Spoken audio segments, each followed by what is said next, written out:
you. There are 3 seats here in the front, if you're not afraid of getting close and personal.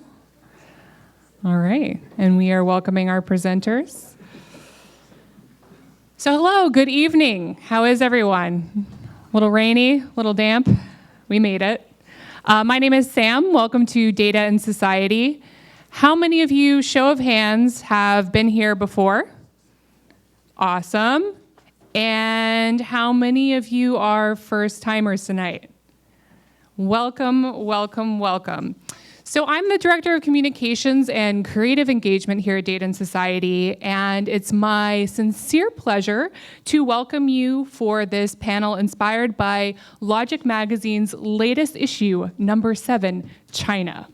We are thrilled to welcome Jing Tsu, Fei Liu, and Julian Gewirtz, as previously announced, and we send our best to Christina Larson, who unfortunately cannot be with us tonight. But we are very happy to share that Moira Weigel, the co-editor of the issue, is here as moderator. So for those of you who, this is my brief plug, and then we'll get to some housekeeping details and start things off. If you don't know us, we are an independent nonprofit research institute, and we're focused on the social and cultural issues arising from data-centric and automated technologies. So we have researchers here who are looking at issues ranging from health and data to labor futures, disinformation, AI, algorithmic accountability, etc. And if you are here this evening, you belong in our network.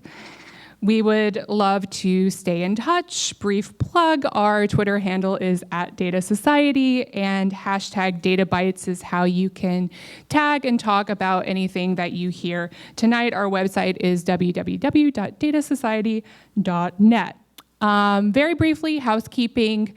To the back and to lefts, there are 2 gender-neutral bathrooms. And our talk tonight will be live streamed and available to watch afterwards as well. If you are shy about being recorded, think about that in Q&A. And the wonderful Hannah is our photographer tonight. If you want to opt out of photos, we will be reviewing them before using or releasing anything. You should be able to put a red dot on your name tag, and we will respect that. If you get caught in the photo, we'll find it. Don't worry. If you have any concerns, come talk to me.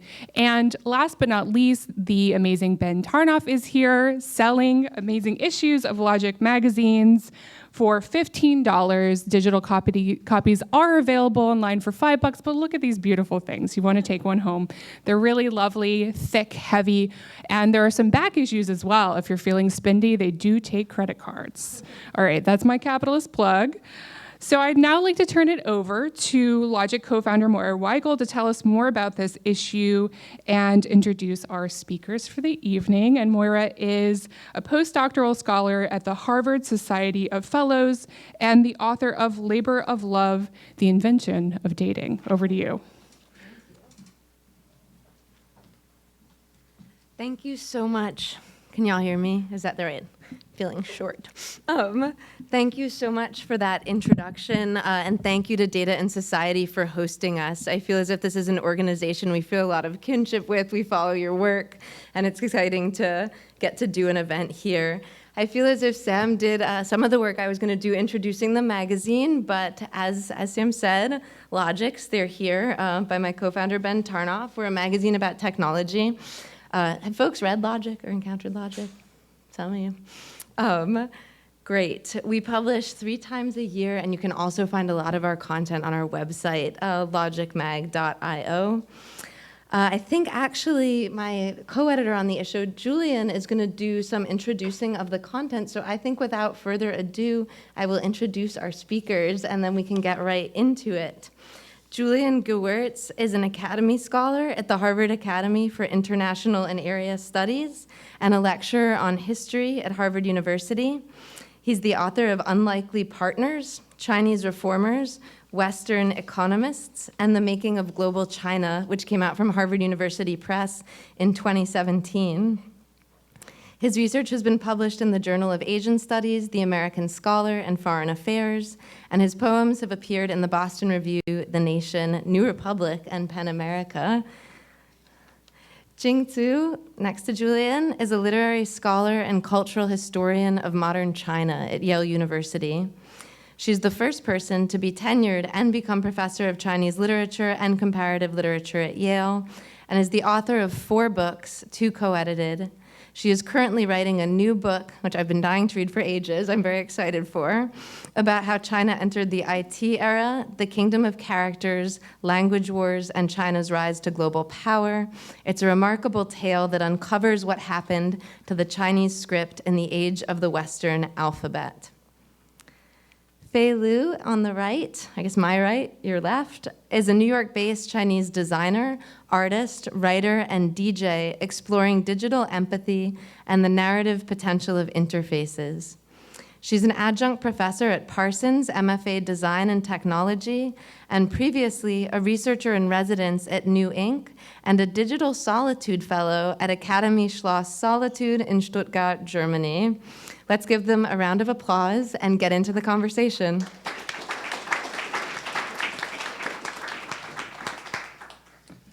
Thanks, Moira, and thanks again to Data and Society for having us here. So I'm really glad that all of you have come and joined us for what is certainly, in some ways unfortunately, a very timely topic. We're celebrating this new logic issue, as you know, but we're also trying to deepen the conversation a bit, incorporating the kind of social and cultural and historical perspectives that may not always end up in presidential tweets. Thank you, Moira. I want to start by raising just a few issues to frame our discussion before Jing and Fei give their talks. So this event is focusing on what we call the new global map that Chinese tech is drawing. So there can be no question that Chinese technology is spreading globally, whether it's Huawei hardware or TikTok app downloads. And as we write in this new logic issue, this raises the question of where exactly the Chinese internet is. Big tech firms founded on both sides of the Pacific are now transnational corporations. So what do we really mean when we use phrases like American technology or Chinese technology? It's one of the themes that we'll discuss today. Now, of course, in both countries, tech is connected to the state and influenced by the government. In China, as all of you know, it's bound up in the Chinese Communist Party's authoritarianism. This has at least 2 important facets. One is censorship, and the control of information. This is also about keeping out the world, separating China's digital space from the outside world. Next week, for instance, on June 4th, the world will commemorate the 30th anniversary of the 1989 Tiananmen crackdown. But those remembrances will be invisible from within the Great Firewall. In the logic issue, there's a fascinating piece by the Chinese feminist activist Lu Pin on these themes in connection to China's feminist movement and the website she founded, Feminist Voices. Another aspect to that connection between the state and technology is using digital technologies to facilitate or enhance or even revolutionize the Chinese Communist Party's repression and control of society. So some have called this digital authoritarianism. This is a phrase that I'm sure many of you have heard in circulation.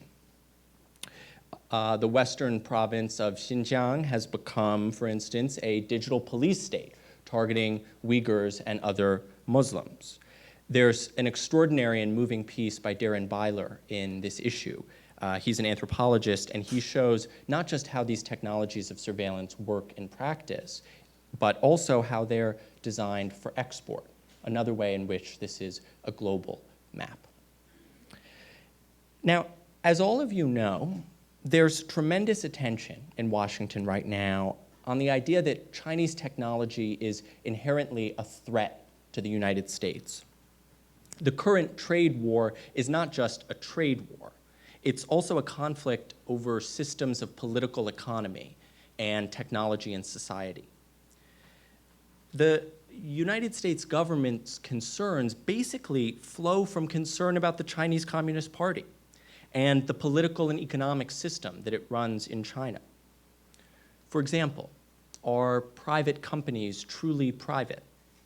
Are Chinese technology firms, as they go global, somehow proxies for the Chinese party state? Then there's the idea of a so-called new Cold War, which is in really wide circulation. I think, and I think many of us have the view that this has real shortcomings as a framework. But one genuine similarity is that US-China competition won't only affect the United States and China. It will also hugely affect the rest of the world. And this isn't just because of, for instance, supply chains, topic much discussed among US government officials. It's also because this global reach may play out in ways that the politicos who are ramping up this new Cold War rhetoric may not expect. Just take the much discussed question of 5G. As some commentators have noted, for many developing countries, the decisive factor may simply be which supplier is better value for money. After all, they may believe that both countries are pretty capable of spying on them. Third, one of the most extraordinary stories that often gets lost in the headlines about tech in China is just how much diversity, creativity, contradiction, and dynamism there is. I think this comes through powerfully in the logic issue. It's one theme that I hope you all will look for when you read it. For example, Christina Larson has an essay on bullet comments where you get a sense of the chaotic ferment of discussion, debate, commentary that happens in watching videos and other content online in real time. Fei will talk about some of these themes, and the Chinese science fiction writer Chen Qiufan has an essay about his experience as a Chinese visitor with a group of other Chinese visitors at Burning Man. We're currently at a moment of intense global geopolitical tensions, but that shouldn't cause us to see China or Chinese tech as a monolith.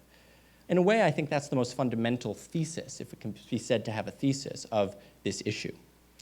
To do so, to see China and Chinese technology in that way would certainly overlook the Chinese makers and entrepreneurs who are hustling just as hard as their counterparts in the US. And it would overlook the almost 800 million internet users in China who go online to have fun or learn or shop or chat. So with that, I will turn over to our next speaker, Jing, and I look forward to a spirited discussion.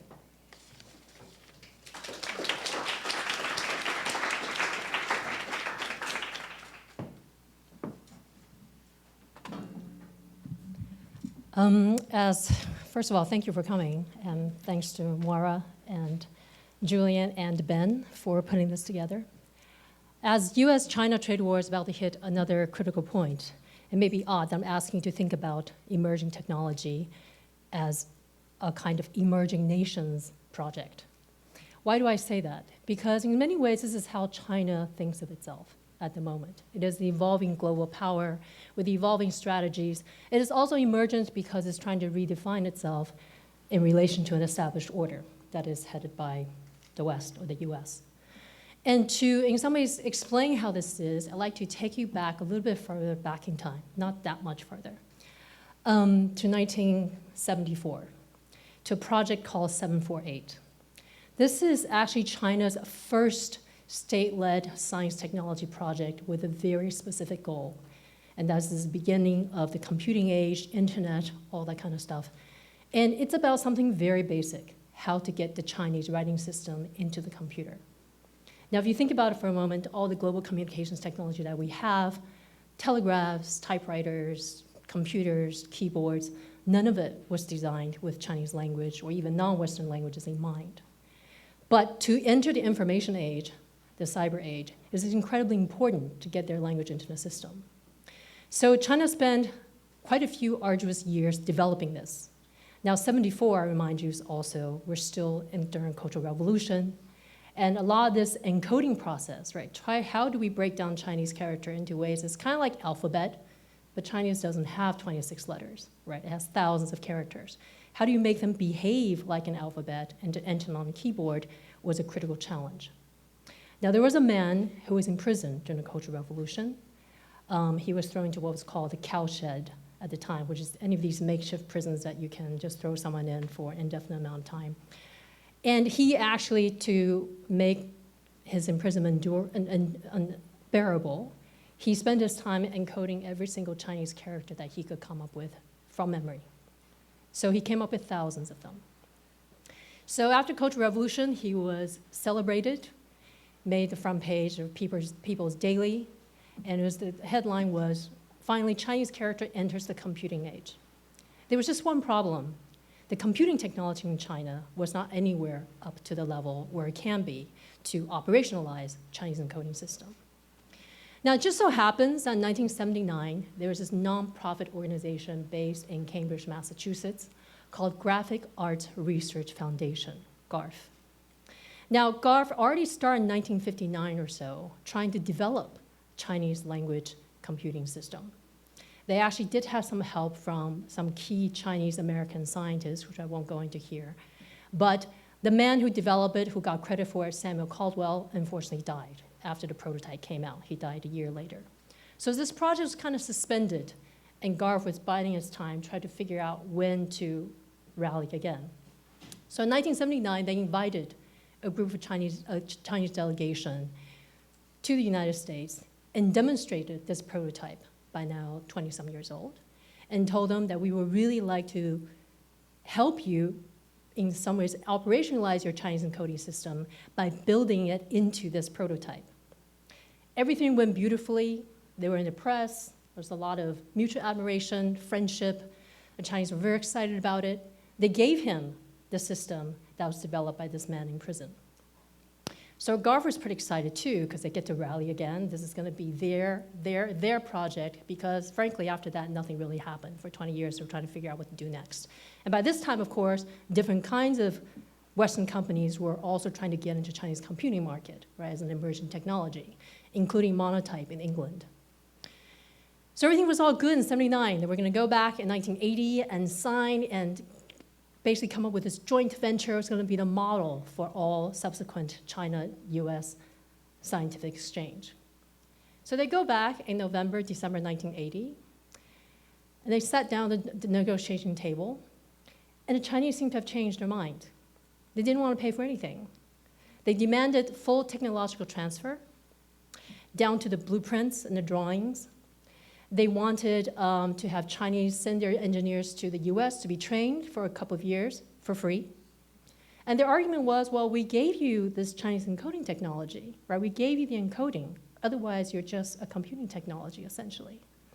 So what happened in '78, '79? Well, as China opened itself up, right? This is the moment where we think of Deng Xiaoping's reform era as sort of 1982, 83, but it really started basically essentially right after Mao died. And Chinese leadership had a very distinct idea that they were going to use, they had to use something else to fill the ideological vacuum that was left by Mao, and obviously the Cultural Revolution and the destruction they left. And they decided it would be science and technology. But what happened in opening up was they realized as all these Western firms approached them, the Chinese realized we have an edge, right? We can actually do it cheaper, better, and maybe faster. Because they have the technology, but they can't adapt it to Chinese needs. Only we can do that. Now, I say this because also this is part of the self-reliance mentality that actually became deeply ingrained after China and the Soviet Union had this falling out in 1960. China very much depended on the Soviet Union for its technological innovations and training. And when the Soviets pulled out, they left hundreds of very critical projects unmanned. And China suffered very deeply for that. So they have vowed never again they would become self-reliant. So what did that really mean for them? It doesn't mean that they're going to come up with their own original ideas, right? It doesn't mean that they're going to think in a vacuum. But it does mean that any time they encounter technology in the West, they're going to bend it to serve their needs. They're going to tailor it, right? They're going to customize it. And the reason 748 is so important is because that is really the beginning, and I think early stages of how China will interact with Western technology again and again and again and again. You have to think of it in terms of the mentality of an underdog in the 70s, right? From China's advantage, or their vantage point, as kind of the latecomer, as kind of disadvantage, you can use anything, right? You can copy, you can maybe steal, You can do whatever you need to do to pull yourself up by the bootstraps. This is a very different kind of approach to technology. So in some ways, now when we think about emerging technology, and we think of these very incremental or very discrete technologies that China's doing that seemed wow, inspiring and incredible, very few of us think of it in this larger framework, right? Of how, when we think about China-US technology and how it's interacting, we forget that China has a much more concerted global strategy and vision of where it's going, right? Innovation for China is not something that is left to individual creativity necessarily. It is about more control. Innovation is a necessity. And we say the Cold War as a way of describing how China is using its technology to basically set a new standard in the world today. For China, that's actually just a form of self-reliance, right? When we think about privacy, China thinks access and convenience. And when we think about surveillance, China thinks governance. Now, what I'm describing here is really a way of flipping the way we think about even how we use it to criticize or try to tease out other kinds of vantage points in this picture. And in some ways, I think when we think about technology, we've been very resistant to doing that because that means that we think more like them. Whereas all this time for 4 decades, we figured China would think more like us, right? As we sort of exchange and as they capitalize and democratize.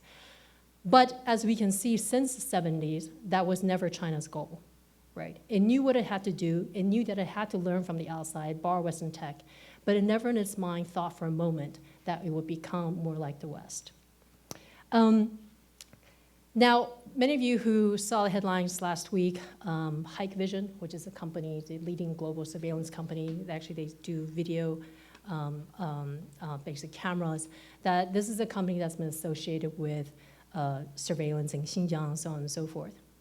And it is now going to be blacklisted, right, possibly banned, together with Dahua. But what people don't see from the outside is Hikvision has been preparing this for about a year now.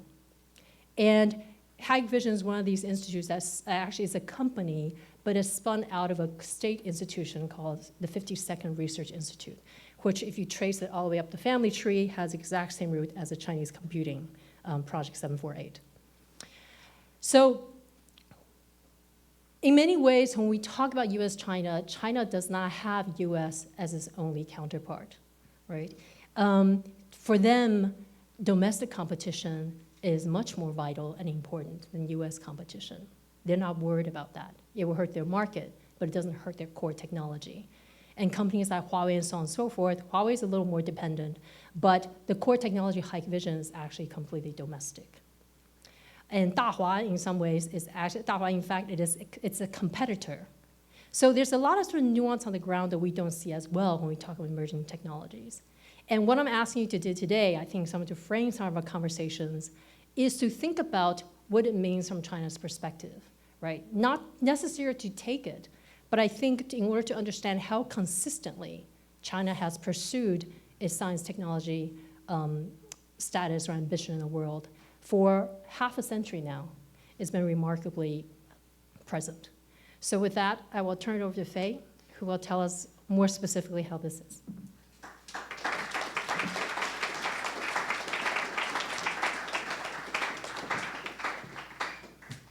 Kind of like a roundabout way of talking about it, not really specific. But speaking of underdogs, I really like what you said, Jing, about that. I'm going to talk about an underfrog, which is, I'm going to speak a little bit about this zine that I made, which is like a documentation of how Peipei became like famous in China. So I'm going to pass one of these around so you guys could take a look at it because it's quite like physical and tactile.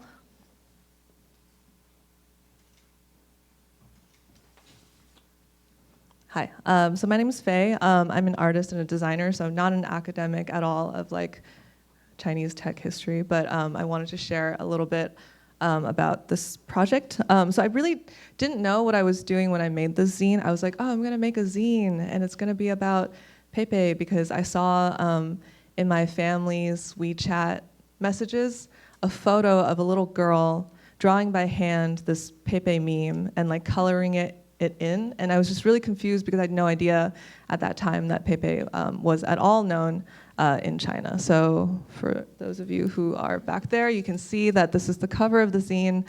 You can see that has Chinese and English on it, as well as a traced over image of one of the kind of more famous mutations of Peipei in China, which is that he's mutated now to a crocodile. And he's so sad that he just had to mutate, like all of his cells just mutated, I guess.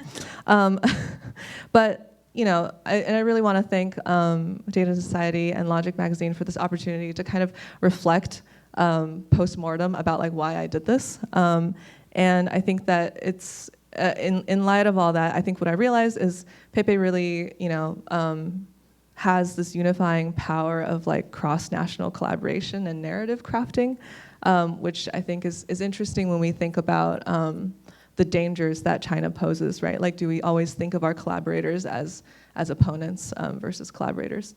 And so I'm just going to talk a little bit. Okay, who doesn't know the history of Peipei? Oh, okay, a few people. All right, good. Okay, so Peipei, here, is a character that the comic artist Matt Fury created in 2006 or 5, I believe. And okay, but before all that, I did not let Matt Fury know that I made a zine of his Peipei until someone tagged him on my Instagram post and was like, "It's okay, I'm his cousin. Like, he's totally chill." So now he knows, and that's that. Boys Club is where Peipei first appeared, and in 2008 he really grew in internet popularity on MySpace, Gaia Online, and 4chan. And by 2015 he became one of the most popularly used images or memes on 4chan and Tumblr. So there's different types of species, like meme species of Peipei. There's the sad frog, the smug frog, the angry frog, the feels frog, and the you will never ... frog. And in 2014, there was this ability to buy like rare Peipei memes from the meme market, sort of like trading cards. Does anyone ever own one? Oh, all right, cool. Okay, you can tell us about that later if you want. And so, as most of us know, like many of us don't know the history of Peipei, but we know how he kind of rose to infamy in the elections. So, Donald Trump posted this image on his Instagram and Twitter, sort of making fun of Hillary Clinton's comment basket of deplorables, with Trump and then Trump frog, I guess, photoshopped onto the deplorables. And that's his family and whatnot. And then the next image comes a little bit with a trigger warning because it does feature like white nationalist imagery, but I'm just going to show it really quick. So Peipei, like loving Peipei, became appropriated by the alt-right, and you can see him wearing a bunch of uniforms, I guess, and then he became, used in alt-right protests. So he physically appeared in some of these protests that people were doing. And so I wanted to not segue, but there's this amazing book written by Anxiao Mina, and it's called Memes to Movements. And just from that image, you can see how sometimes like the things that we make online like do show up in person, and how important that is to redefining like what these memes are. So I'll pass this around too. I'm basically a billboard today, so you can just see all these things.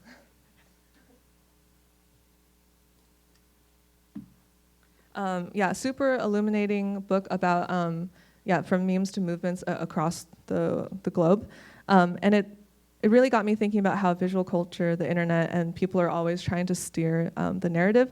And as you can see, Peipei in the 2016 elections, she makes a really salient point here that the battle for his representation, from the sort of gentle one that Matt Fury intended for him to have in Boys Club, to being a symbol of the alt-right, really is like the battle that we have for and of democracy. So I'm just going to read a quick quote from her book.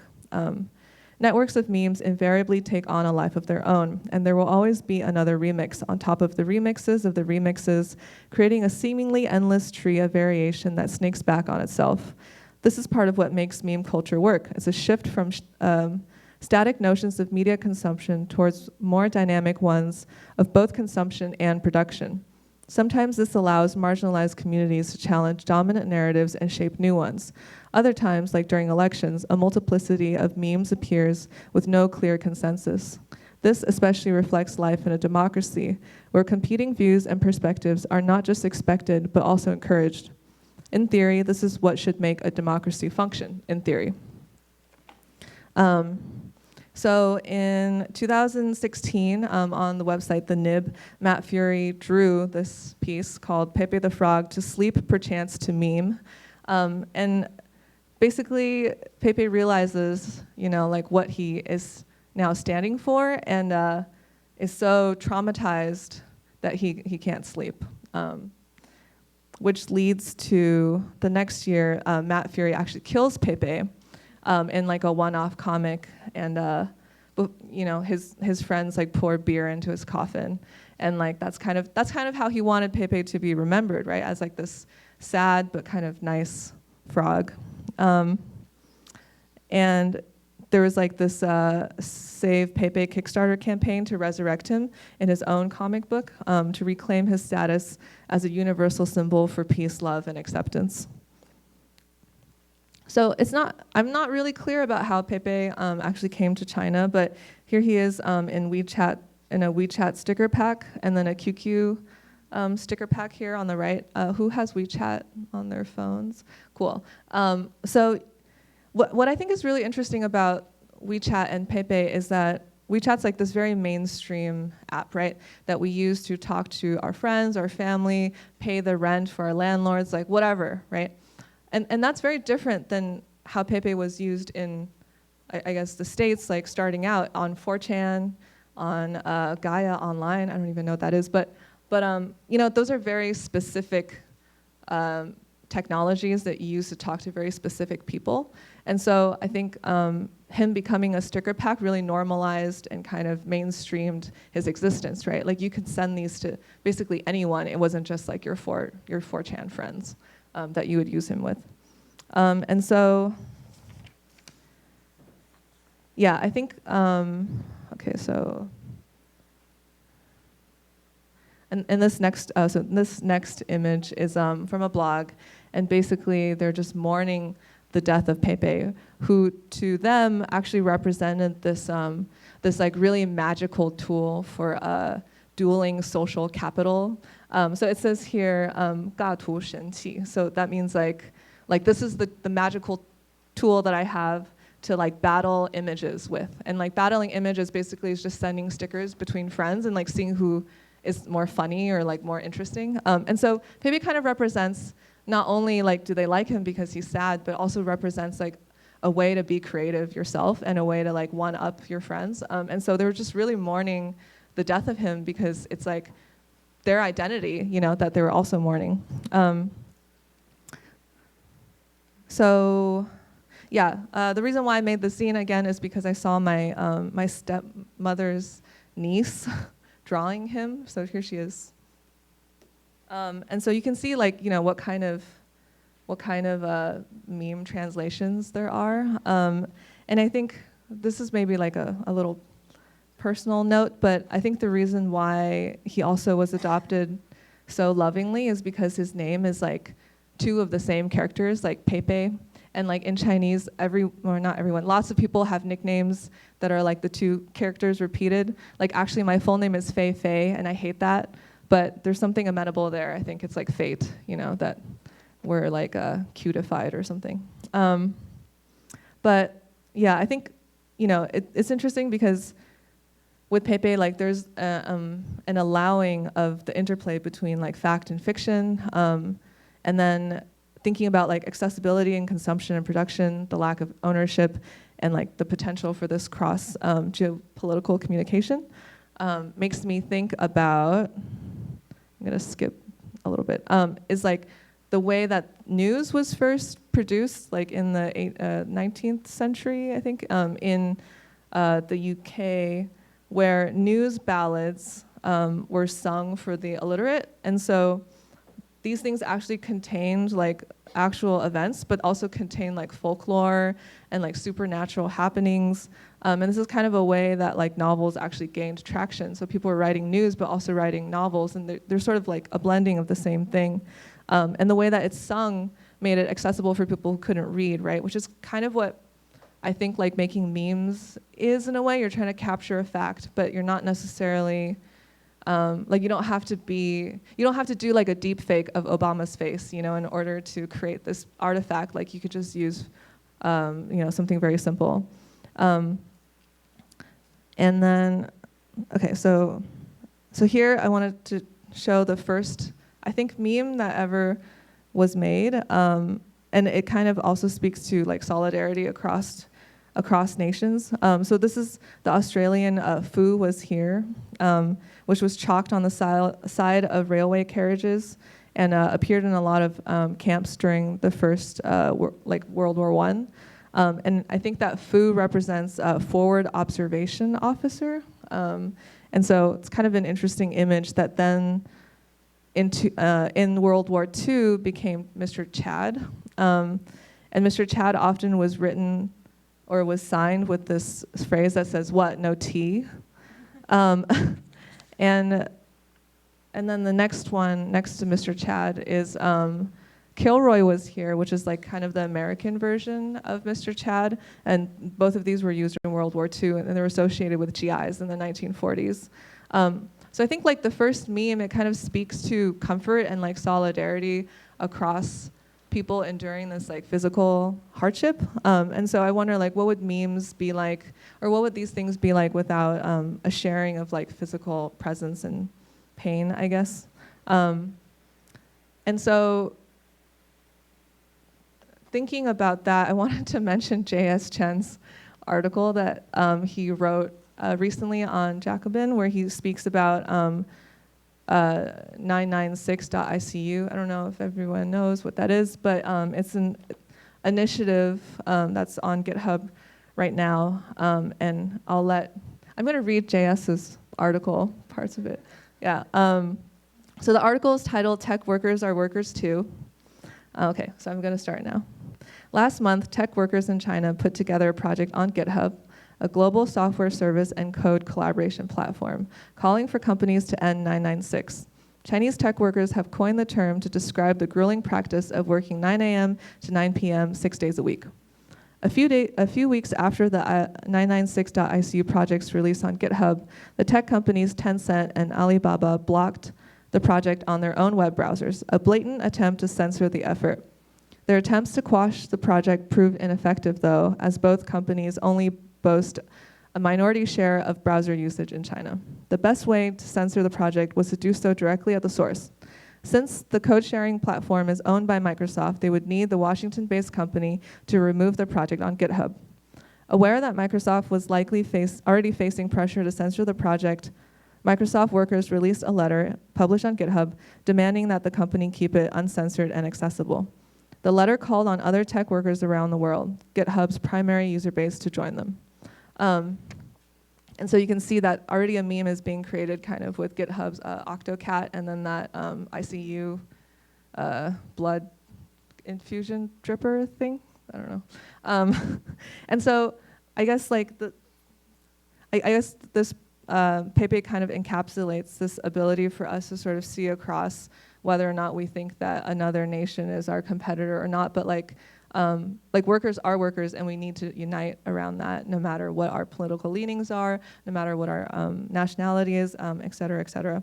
So I think that's kind of something that I wanted to represent with the physical Pepe zine as well, is that we can bring people together, we can make things tangible, and that's why it's a coloring book. There's sort of like this intergenerational aspect to it because there's 2 flashcards where you can learn how to pronounce the characters that are on that page. Like if you've never been able to say certain things to your parents, for example, now you can learn them through this Pepe flashcard. And so, yeah, I think I wanted to show that we could like remix the world by adding this other physical layer to it. And so let's mutate together. Thank you.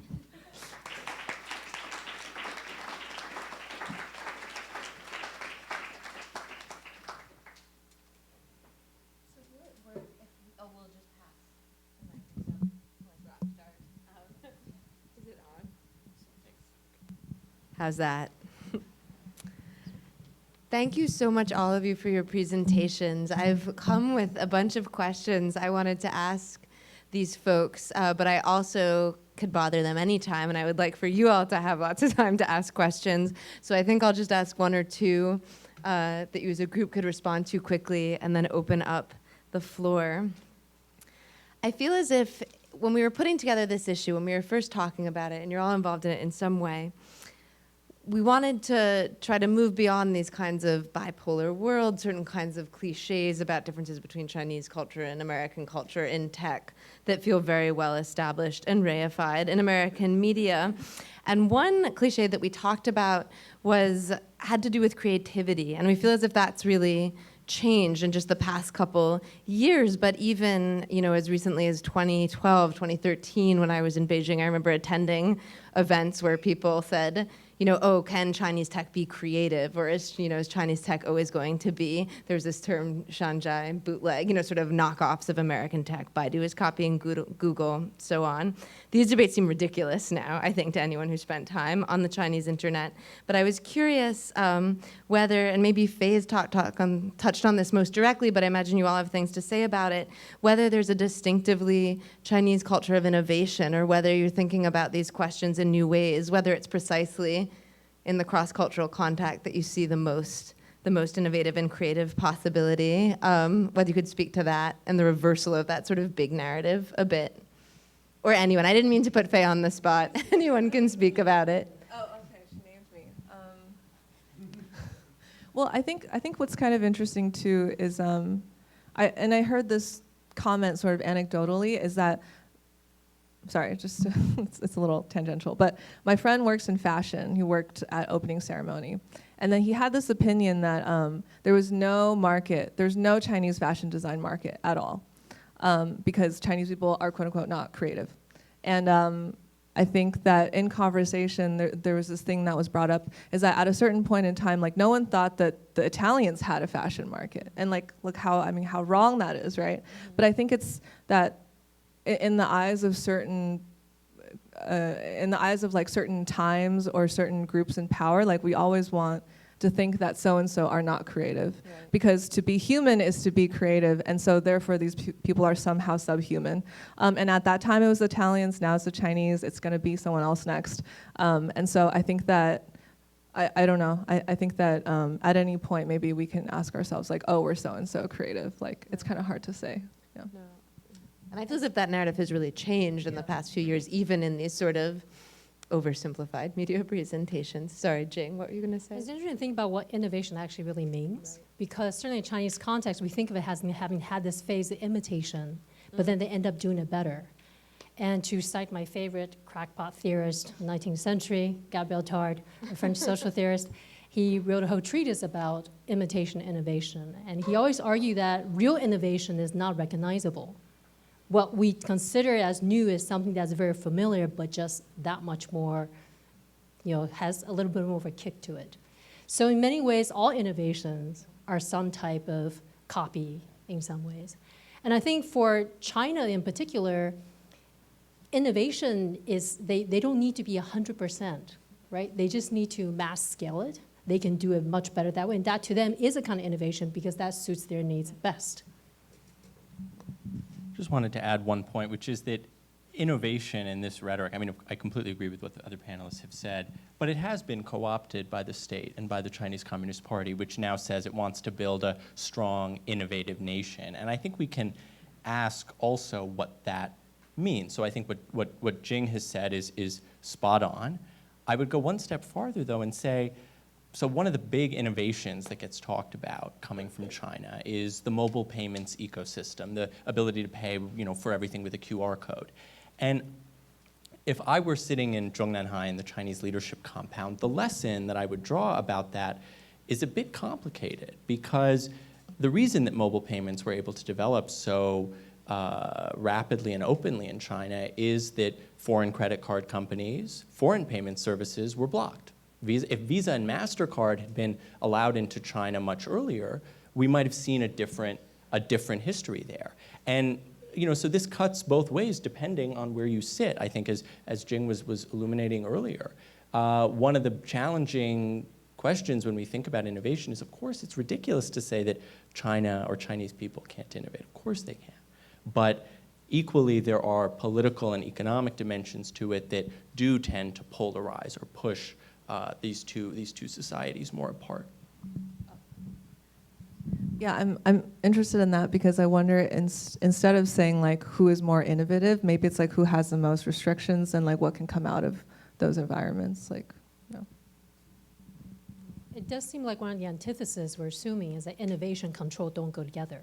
But we've consistently seen Chinese government's response to innovations, great, we'll give you conditions to be innovative.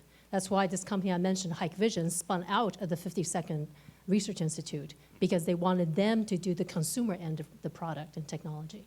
Right, and this very notion that control and creativity are somehow inherently opposed is itself a sort of provincial American notion in its way. Or maybe is that too far? Is that farther than what you're saying? I think that's why I was trying to flip our way of thinking in terms of these categories, because it is true, even the ways in which we are asking questions about China, it reflects our values, right? We value privacy. For a country that's come out of decades of surveillance where neighbors, students tell on teachers, children tell on their parents, right? Neighbors tell on each other. Like it is a culture that assumes they're being surveilled. So the question is whether you would think a society like that has no freedom whatsoever, or do individual agents figure out a way of navigating around that? And I think for any of us who spend time in China is that you are amazed by how in tune and how actively engaged citizens are with news, with how to make things work where they don't. Entrepreneurs that I talk to constantly find ways of around, like the trade war. One of the big winners is actually Vietnam. Why? Because in October, before 2018 ended and the tariff was going to go up, Chinese companies were looking for ready move-in factories in Vietnam. Speaking of, and I feel as if, Julian, you touched on this in your opening remarks, the ways in which, despite the binary sort of Cold War framing, like the Cold War, this is going to involve all kinds of different countries. I wanted to ask briefly, a couple of you have touched on this idea that Chinese tech is spreading globally, right? We have TikTok here now. You see QR codes everywhere. I'm wondering whether you think about this in your different work as just sort of another story of capitalism and globalization, and sort of a new power globalizing, or whether there are sort of distinctive Chinese characteristics to the spread of Chinese tech. I think any of you could speak to that. Julian maybe wants to go first. Sure. So I'll say, from my perspective, the answer is both and, which is to say that there, to flow from some of what everyone has said, there are ways in which this is a story that really should be understood as a globalization story. China, capitalistic enterprises and behaviors in China, fueling a certain kind of globalized activity and enterprises that span transnationally. And then there's a way in which this is about a latecomer, Chinese government-supported ecosystem that propels these companies forward. I think the other piece of this that I would be really interested to talk more about is disaggregating that category of China, of Chinese firms, and saying, are there regions in China, for instance, regions like Shenzhen, right across from Hong Kong or in Hangzhou, where these vectors happen in a different way or happen faster than a story that we might tell that's really centered on Beijing. I think it's absolutely right. I totally agree with Julian, also in his work about disaggregating the idea of China. Because this idea of, let's say, creating, like keeping out Western technology to create your own Xiaomi or WeChat and whatnot, protectionism, right? Technology transfer. That's not a China logic. That is a company logic. And I think in many ways, when we are overly fixated or drawn to the idea of Chinese characteristic, we're basically assuming that is something we don't necessarily need to know about and putting like a bin where it's just kind of like a cultural difference. But I would urge that in some ways, I think it's much more useful to do like what we've heard here tonight, is essentially to think of China as a kind of a company, China Inc. What would you do, given this is a set of parameters, what you want to achieve globally? You want to make profit. You want your firm to be profitable every quarter. You have goals, 2025, 2030. These are not so frightening as China's global ambition to swallow the world. I mean, we all do long-term planning. We plan our lives out that way. Or we all should. Yes, or we all should.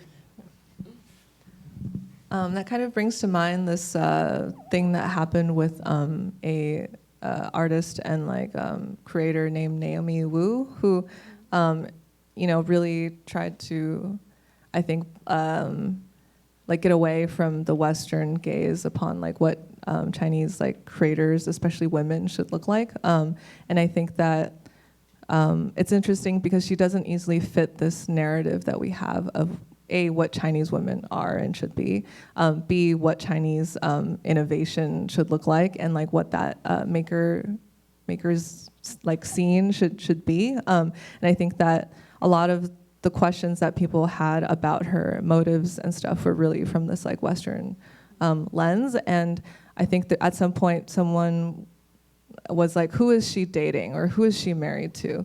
And it's this idea that okay, well, women can't be entrepreneurs by themselves. That's maybe a separate point, but it's just there must be someone wealthy and more knowledgeable backing her up. And I think that's kind of interesting when we think about foreign enterprises in China, is that there's this Western face, and then there's the Chinese, the unknown Chinese funder who is secretly doing all of the work. And I think that her incidents kind of speaks to that in an interesting way. But I would say that I don't know, it seems like we're always looking for kind of comfortable narratives, and they're very binary. And so, yeah.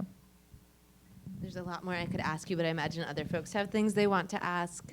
Data and Society team, do you? We'll keep going. Yeah, do folks just want to, did they answer all your questions in that 1 hour? No questions left about the new global map? Yes. Hello. Okay, so I think I have a question in here somewhere. I'm thinking I have a question for Jing. So I think I understand kind of the need for the narrative that you are telling. But I also wonder if that's the narrative that's needed for kind of the tension that's happening today between the U.S. and China. So I guess the way I think about it is that if we take on the perspective that China was an emerging market back in the day, and that American capitalism was set up to be in these emerging markets and to let capital flow and to essentially dominate them, then it does make sense. Then why can't we just simply have the argument that protectionism was needed, that it was literally as simple as protecting the local economy. So I think that let's see. I think that the narrative that you told, that there has been this 5-decade tradition where China has had this firm perspective on its technological evolution, it is an important one, but also is the story not a little bit more simple than that? More simple. Yeah. In the sense of? In the sense that it is a way to fight back against kind of the neoliberal move that was set up largely by American infrastructure to have capital flowing in emerging markets. I think in some ways, yes. I don't think the Chinese were quite thinking about neoliberalism in the 1970s, but they were certainly thinking about capitalism. This is not very much known, but there are these side conversations that Mao had where they thought capitalism would actually be inevitable. But in the meantime, they're going to use socialism. So there's never was a kind of despite a lot of the rhetoric, it's not really either or. And when I talk about China as kind of like an emerging power trying to keep Americans out, I don't mean that as a victim story. I think that's been a very important nationalist rhetoric to use. But it's really China understood in order to catch up, this idea of catching up is really you need to take what you need, but you also need to incubate and give yourself the conditions to develop and to perfect it. So I don't really think of it as kind of I'm not sure it's more simple than that. I think it's been very well thought out for a long time. And I think that's what we need to be cognizant of in many ways, because we're seeing these sort of different things happening, and it's kind of, actually a journalist friend of mine says it's basically a story of China big, China bad, China weird, because that's sort of everything about China has to be one of those three. But this is actually just China being any kind of like sensible, rational agent, trying to maximize on what it can do, what it cannot do.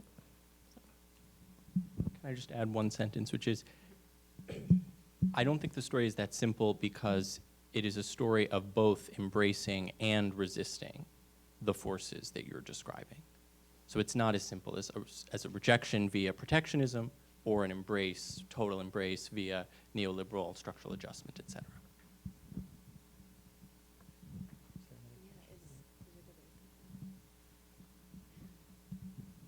Hi, thank you everyone for being here and sharing your reflections. It's really interesting. My question is looking a bit more towards where we are right now in the future. So we've talked a lot about sort of the Chinese perspective on like imitating and trying to improve upon. And now as sort of the narrative is changing around Chinese tech, what are maybe some of the things that we're learning in the US or in different Western countries from these Chinese technological advancements, and what are sort of, different, beings from the internet like Pepe that we see coming from China to the US right now? Oh no, you go ahead, I'm still thinking. Are you talking about what the West is actually, what we're actually learning from Chinese technology?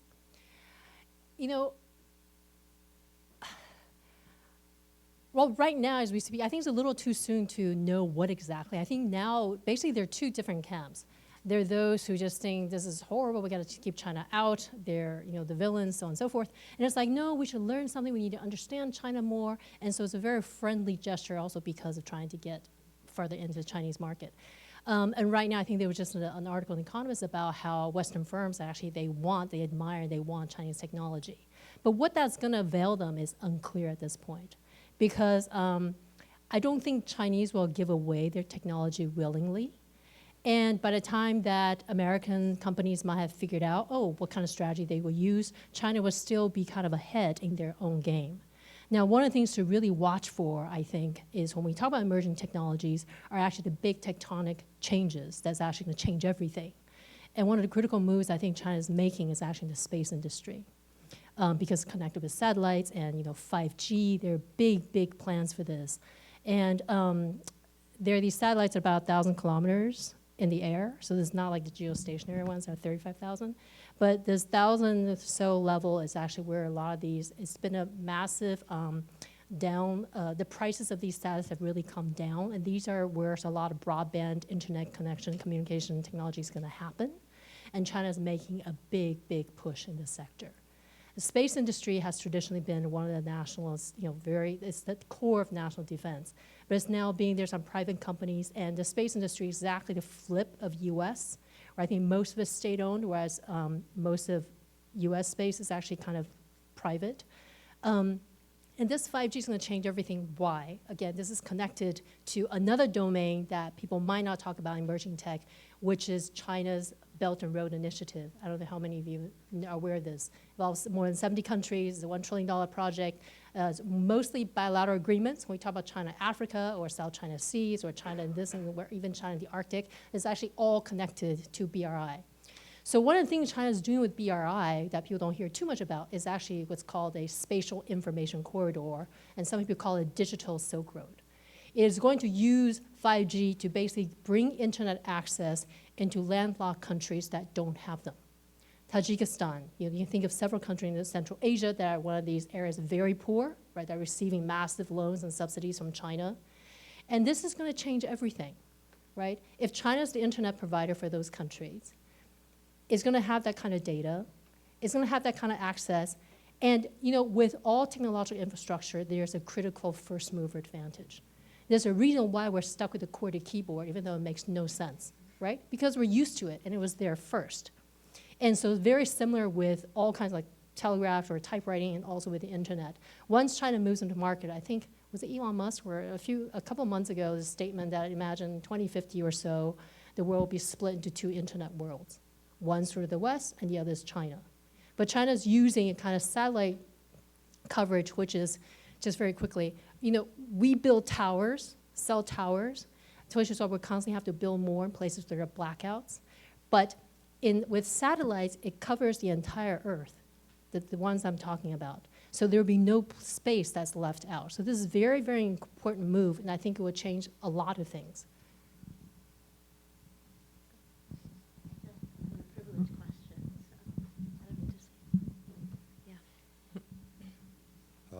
Thank you for sharing your knowledge to this audience. I do have a question. Recently, it's been on the news that now a lot of top U.S. tech companies are leaving Huawei. They're not doing business with them anymore. So my question is to you is, do you think Huawei will sustain itself, even though tech companies such as Google, Qualcomm, and other companies are not going to share their technological innovations with that Chinese giant tech company? So I think the answer is that we don't know, and we don't know in large part because President Trump has explicitly said that Huawei is something that could be a bargaining chip in a trade negotiation. So putting this company on an export control list, exactly as you say, is in some sense an attempted death sentence, despite the fact that, as Jing mentioned earlier, many of these Chinese companies have seen this coming down the pipeline. If you're Huawei or if you're Hikvision, you have seen for over a year an increasing rhetoric that this could be something the United States would do. Huawei's response has been that they're going to do it all indigenously, precisely the rhetoric of self-reliance that we've heard about. I think the question about whether they can, given the extraordinary array of things that they'll have to do, and whether they will need to, meaning whether the United States will keep this export control in place or will bargain it away in a negotiation, those we don't have answers to yet. Actually, sorry, your comment actually reminded me of something made me think of something quite important, which is, the trade war and a kind of amped up rhetoric, it actually perfectly complements this idea of self-reliance.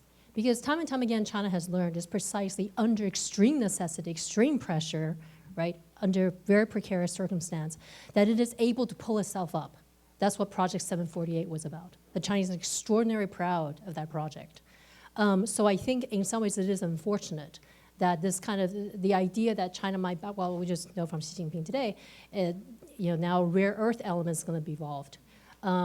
You guys might remember last year, was it September 2018, Trump commissioned a report that looks at the assessment of risk and basically national defense in America.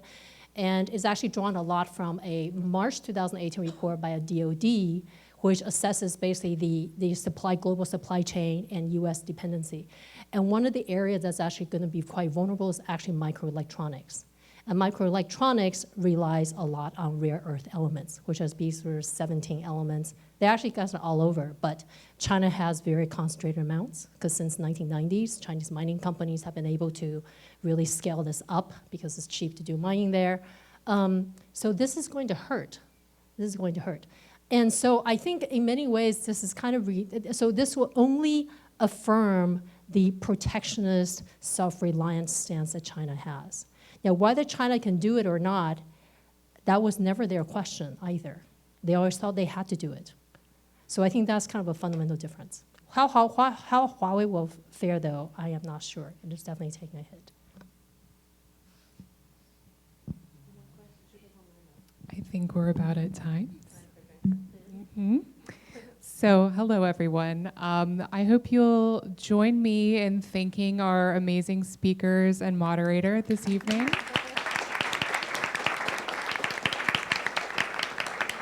Thank you again, Logic Magazine. On behalf of Data and Society, we're so happy to celebrate this